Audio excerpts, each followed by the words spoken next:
If you've been tapped into the streamer world, you've seen Kai Cenat, IShowSpeed, Aiden Ross, and even Mr. Beast do some very elaborate, planned out, essentially TV Hollywood level production shit on stream. Shit is crazy. And a lot of new creators with way less budget can't compete. Almost every day when I'm scrolling on YouTube, I see new reaction channels with like 200 views, 600 views, 50 views. And yeah, they're consistent, but there's like no originality to anything on their page. Like, bro, that era is gone. Like your father when he went to go get the milk and never came back. Hey, yo, I don't want to hear y'all like, oh, well, that's pretty much what you're doing, but with a little bit more editing. Nigga, shut your bitch ass up. Thing is, low effort content used to actually be popping. Like, a lot of people were blowing up really fast off of it.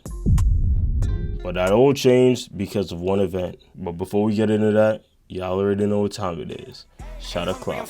I gotta eat what I hunt, it's a bargain. The bigger they are, the broader the market. Cause I gotta feed like an army of Spartans. They plotting, they lurking, the blade getting sharp, and they hounds and they barking. They wait for the moment to take what was hidden and add to the garden. We just can't start. Becoming an internet personality and online influencer actually started from the apps Musical.ly and Vine.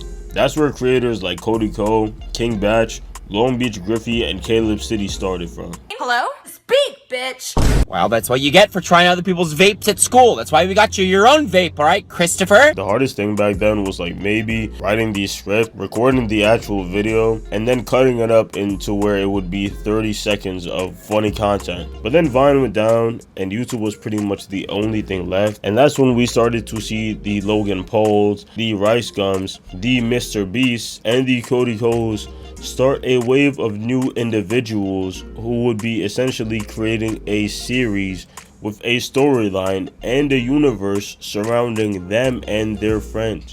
And because it was so new at the time, younger audiences felt way more connected to these characters than like the TV high production style Hollywood level productions, and they were doing shit that seemed just so off the cuff and just fun.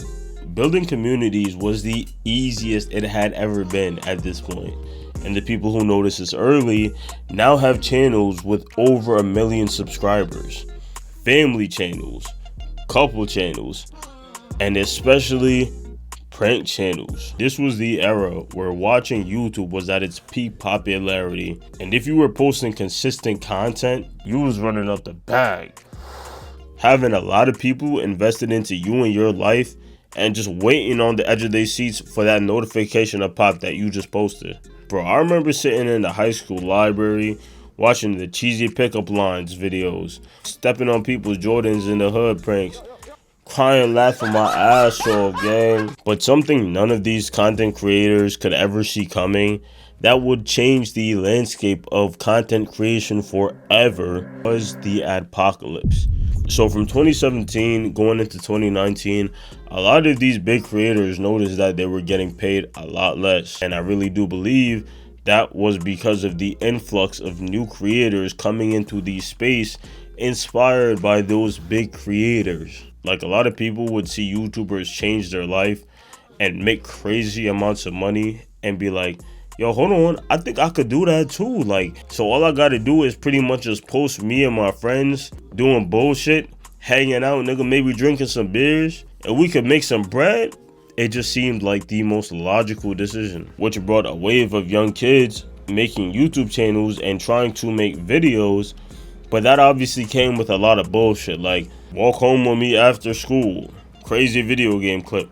Like, bro, a lot of these videos were ass. I remember some of my friends doing that and being like, hey, yo, check out my YouTube channel, bro, subscribe. And you see a video angle of niggas like this talking about nothing the whole time. Niggas will be jerking off while they doing the voice into like a gaming video and think nobody heard that shit. But we heard that you out of your top, gang. But because of the skewed idea they had of what it took to be an actual content creator, a lot of these little niggas quit because they weren't seeing the views that they were expecting. They didn't understand what made even the laziest of content creators in the olden days successful. A lot of people don't know this, but that first wave of YouTubers like Mr. Beast really only started making videos because they were bored. Like, it was just something fun to do in their otherwise mundane lives. It really wasn't about making as much money as possible. It was about recording fun memories with you and your friends and tailoring it in a way where the audience felt like they were part of the friend group. The videos are literally made to be as entertaining as possible to their community, and even loner type people with no friends in real life could use these videos as like a portal to the world and communicating with other like-minded people. And coming from that frame of mind actually allowed them to fall in love with the video making process, which made them want to make better and better videos with higher production, more effort in planning, and that's how we got to fake scripted pranks and like Rice Gum diss track era. That diss track era was stupid as hell, bro, but I had a lot of good laughs from that shit. And like, yeah, obviously when they started making these videos, they thought about money, but Mr. Beast himself said that when he first started, the only monetary goal he had was to make as much as if he was working a regular job. But that was a different time, and we can clearly see that the motives for making YouTube videos has changed a lot from having fun to maximizing the amount of money you can make. And that shift of motives really started to change the content creation landscape forever. The induction of short form content.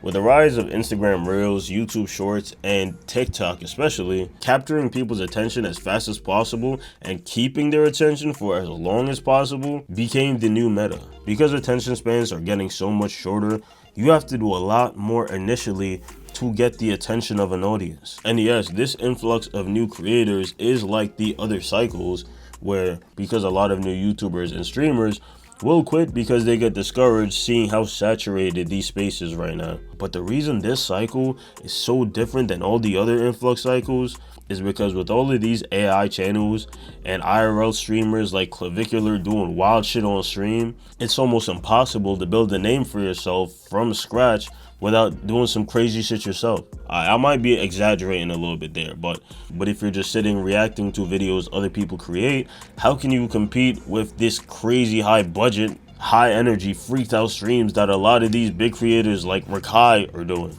Like for example, Jason Nguyen, one of the former FaZe Clan members, is currently out in the jungle right now as we speak, streaming himself on an island surviving for 7 days. Up, as y'all can see, got some Campbell bandages for the fashion. My back. Agent 00, one of the AMP members, streamed himself in the Antarctic, doing survival videos out there in negative degree weather. Alright, that sun is finally starting to eclipse underneath the trees, which means we don't have too much time. And I don't know how to do the fucking knot, nigga, the knot I learned, gang. IShowSpeed is in other countries for days on end. There are YouTube channels doing dating shows like Real Deal Hollywood Love Island style. And yeah, people do still watch reactions because it's more of a chill vibe. It's something people can listen to as like background noise while they're at work or just doing daily activities. But for the most part, nobody en masse is trying to watch a new YouTuber they don't know making absolutely no effort in their content at all. So the good thing for those of us who actually want to put effort into this is that once this current influx dies down a little bit, it actually allows a lot more space for the algorithm to push us out to more people. The ones that are willing to do actual research if you're going to do commentary videos, or willing to plan out videos with the actual goal to entertain the people watching them. Like streamers get made fun of for doing what the chat tells them and caring too much what the chat thinks about them, but that's literally why people watch them. Because the audience knows, even if it's in a toxic way, that the creator to some degree actually does care about what they think and what they want to see. That creator does actually care to provide them with some quality content. Maybe decent content is the better word. Listen, I'm not no YouTube expert, but it seems to a lot of people that if you want to come into the content space doing low effort content, and then you want to later try to segue into higher effort content, this just doesn't seem like the time for that. I actually see way more channels blowing up from doing high time investment content first, and then segueing into doing the lower time investment content once they've built a community that genuinely rocks with them. For example, iCloud9 used to actually make pretty high investment videos. High school candidate events part 2. First up is trying to bag that one girl in your grade just to find out that she's dating a guy with a full-time job, with an apartment, a Hellcat, and who's also over the age of 20. But is now pretty much streaming reactions and posting it on YouTube, running up a bag. For Austin, Convicted of second-degree murder? You over here crying, bro. You was a monster. Young Don the Sauce God used to make animation videos. One of the highest time investment type videos you could do. And as soon as I said that, Jeff's face changed from happy and magical to extremely concerned. He was like, Don, no. I told you not to eat more than half, bro. Have you ever had magic before? I'm like, no, but I don't see why you're tripping. I ate the whole brownie like 20 minutes ago and I still don't feel anything. And right after saying that, I hear, yo, somebody need to get me a doctor, man. Somebody help me, man. He's now doing reaction videos and he's doing very well for himself. Bro, the fucking comparison Another creator, one of my actual favorite YouTubers to watch right now, Astral Dior, he also started with doing high time investment videos. Worms nobody should ever open, but boy can they be a good time. I want to start this video by saying I don't condone the use of any harmful substances, hence the title. And due to my poor life choices that have almost gotten me smoked and have gotten me locked up, I feel like I'm a pretty good candidate to speak on. Hopefully my experiences can keep any of you dumb niggas thinking of trying them from doing it. And over time ended up doing reaction videos. This is the exposing? You just putting motherfucking business out. You just putting y'all just putting your fucking business out. Nigga said T Banks belongs behind bars. Come on, man. What we? But the only reason I even know the names iCloud9 and Astral Dior is because I first saw their high time investment videos. And because I thought those were good videos, once I saw them doing reactions, I was more inclined to click on the video. And from watching the reactions, I was like, bro, I fuck with the way how this nigga think, bro. Like, nah, he a real one. Like, he really be seeing shit for how it is, you feel me? And then I stuck around, subscribe, and I still watch this shit on my free time. There's a pattern in front of our faces, right? And unless us smaller creators notice it, we'll just become a statistic and give up on being creators in totality. And yo, I just want to say to the rest of these small creators like me, yes, the content space is saturated right now. But that's why if you're doing only low effort content, you're pretty much doomed to fail. You don't gotta pour your entire bank account into trying to make high production shit. But it seems to me that a lot of up and coming creators are like trying to take advantage of the system of content creation, making money, rather than giving the fuck about what their audience possibly wants. Like, it's a give and take game. And listen, y'all don't have to subscribe to me. I'm gonna keep posting videos that I think y'all would like and keep trying to get better and better at this. We're building a community here first. Fuck chasing the views and like just spam posting shit. That does not work. I literally tried it. I actually have a video on my other channel where I posted like 100 videos in 1 week just to see what would happen. Did any of y'all know my face before this video? No? Yeah, that's because it didn't work. Like, bro, it's not enough to just post consistently. That time is literally gone. Consistency, caring about the craft, and caring about what your audience wants, most importantly, is the biggest meta right now. Anyway, man, for all y'all other small creators, I actually have a Discord server where you can like self-promote, but it's really mainly so that you can maybe post titles, thumbnails, video ideas, intros, just to get feedback from other people.